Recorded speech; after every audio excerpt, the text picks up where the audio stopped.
Welcome back to another new stuff video. I know I've had quite a few of these new tooling and new accessory videos, but my aim is to just inform and introduce everybody to getting into this hobby, coming from someone's perspective of not being a machinist and not having virtually any equipment as it relates to metal machining. You know, I have got no tooling. I have no measurement tools, no precision tools whatsoever, no grinding tools. I mean, I've got some woodworking stuff from, just home maintenance, drills and saws and all that. But that's not what you need for this this hobby and working with metal. So I've been trying to purchase things slowly and as cheaply as possible. I'm still, I don't have several $100s in accessories or anything like that. Again, I'm trying to get stuff. My dad was a machinist, so I've got some measurement tools from him. Maybe I'll do a video on those someday. Thanks to him, special thanks to him for sharing those tools with me and allowing me to use some of those. But the things that I've been purchasing are things that, if my dad had those tools, he's still going to be using them. So, and this stuff it's all pretty much Harbor Freight or something cheap off of Amazon. But I thought I would share it with you because these are the things that if you're getting into this and you buy a new lathe and you didn't have one before, it's likely you're going to go down the same path that I have and find yourself needing more, at least a starting set of tools, measurement tools, some precision tools. So I'm going to clear this stuff out of the way and we'll just kind of go through it so you can see what you get. Again, I don't have any links or anything, but all of this, if you just search for this stuff on Amazon or Google, look for the cheapest price for this stuff. That's what I'm paying. I'm trying to find this stuff as cheap as I can, or going to Harbor Freight and buying, their tooling. So let me get you put over here on the side. We'll focus down. We'll clear some of this stuff out of the way and we'll just go through it. And we'll start with this. This is a deburring tool. Again, the one I got, this isn't a no-go or anything like that. Those are the premium ones. This was cheap off of Amazon. I think it was 10 or 12 bucks. It wasn't much. I've tested it on a piece of aluminum, trying to do, an inside deburr, and it did pretty good. I'm able to get down in there, and there's no burr there, but there is down in these other holes. So it's good enough for me. I didn't have anything like this, but I needed to get something to deburr, as I'm working through some of these projects I want to do. And it did come with an assortment. This particular one came with an assortment for plastic, brass, steel, different hardnesses on these, different shapes. There's a smaller one down here. But this was something I felt I needed. Wasn't that much. I went ahead and purchased this. Let me stick this down here out of the way.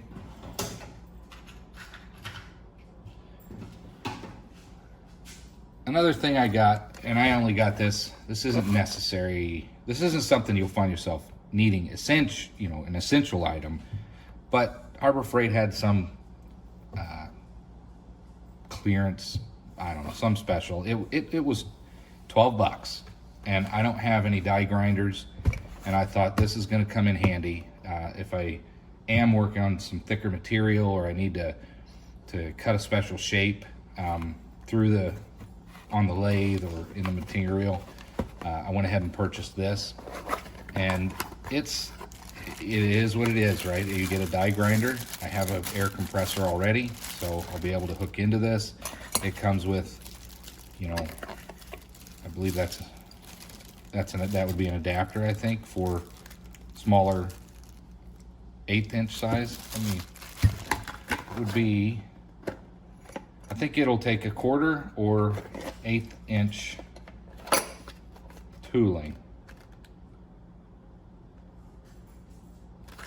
The collet size is 1/4, but I'll do some testing, but I feel like that might be an adapter down so that you can put some, you know, like Dremel bits and things like that in there. Here's the, I mean, it's, as long as it works, it doesn't matter to me. Again, this isn't precision for me as far as it goes for machining, for making money. It's just a hobby. So I do at least have this ability with this purchase. And again, it was cheap as dirt. And the last thing, it came with just some wrenches and an instruction manual. You've been to Harbor Freight, you know what you get. Let's put that back. And something to supplement this, I don't have any die grinder tool bits. I'm not going to do a video on those, but I do plan on getting some of that. But I did, because these are really why I was after a die grinder. I got a lot of abrasive accessories to go with the die grinder. There's polishing. This was some assortment off of Amazon, 120 pieces.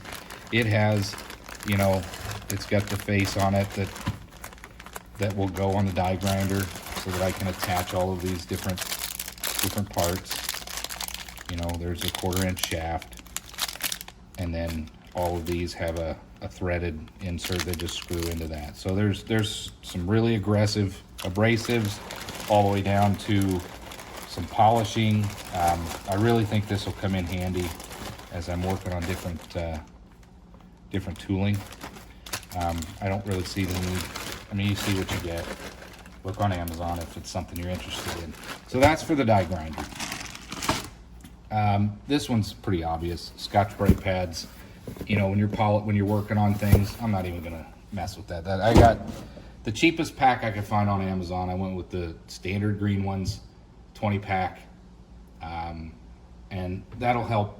You know, things like this or brass, if you want to polish it up, those Scotch brake pads come in really handy. Another thing on the abrasive line, since we're looking, you know, I needed some emery cloth.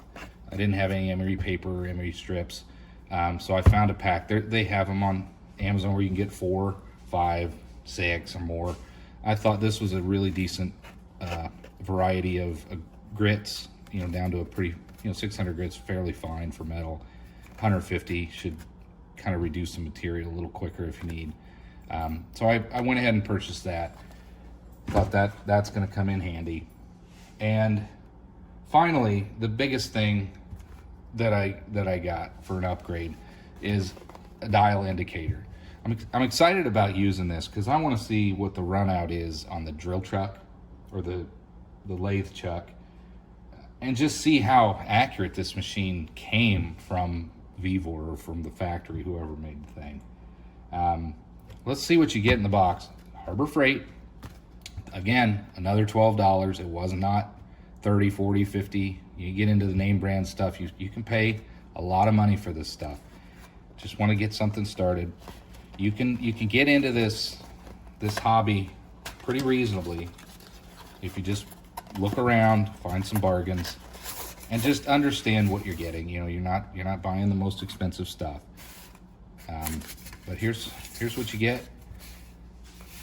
You get the dial indicator. It's got a little weight to it. It feels like it's fairly well made. With time will tell. It seems pretty sensitive taking it out of the packet. It has, I mean, these are not what I would call, these don't move terribly freely, but I think that's fine. I'll get them set where I need them to be. You can turn the face. It's pretty sensitive. I don't know about the revolution indicator. I guess if it's behind the 0, it doesn't bother me much.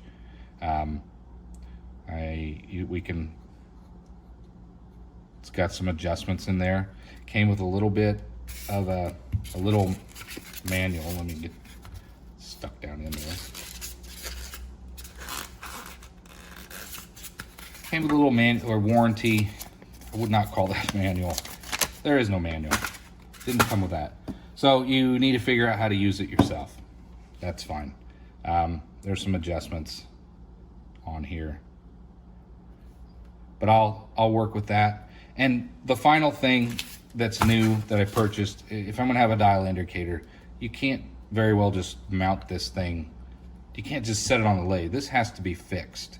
So I didn't want to buy a name brand magnetic base to mount this thing, so I found the cheapest one I could. I think it might have been $20. I didn't want to get the rigid kind where you have to just top slide and a vertical and a horizontal bar manually.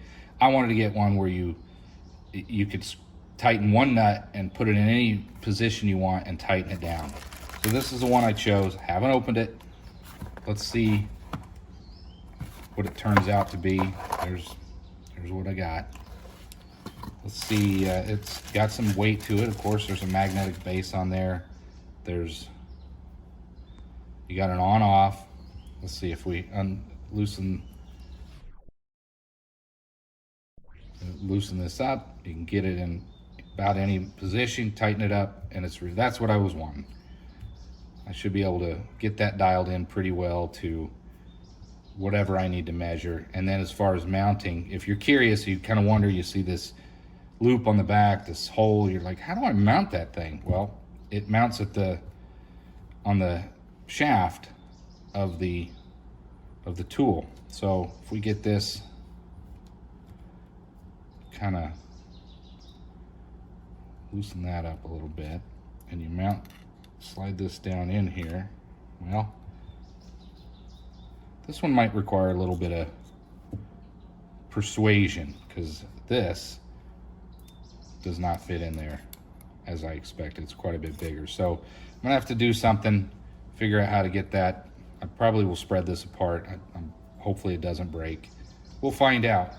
But anyway, this was one of the last things I wanted to get in order to be able to mount things and do some measuring. Let's just hope that this does fit inside this area, and I can bend this out without breaking it. I don't know. It's gonna be tight. I'll review all this before I bend anything. I'll just double check. But that's it. I don't want to make this video too long. Just wanted to update a few more bits of tools that I got in order to